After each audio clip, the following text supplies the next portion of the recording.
Тази неделя, точно в 3.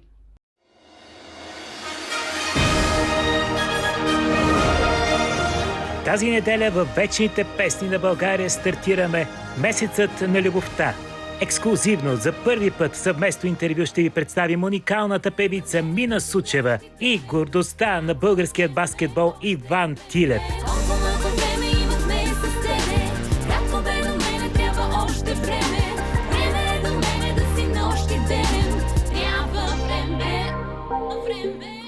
Само на 4 февруари от 20 часа по Евроком с мен Владислав Славов. И нека бъде любов!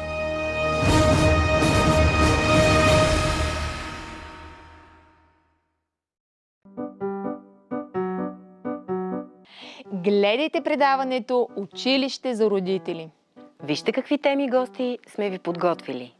Срещаме ви с Тотка Янкулова, с която ще говорим за това как тежки житейски събития в живота на нашите предци влияят негативно на живота ни и как семейните констелации помагат в тези случаи. Училище за родители. Най-грижовното предаване в телевизионния ефир.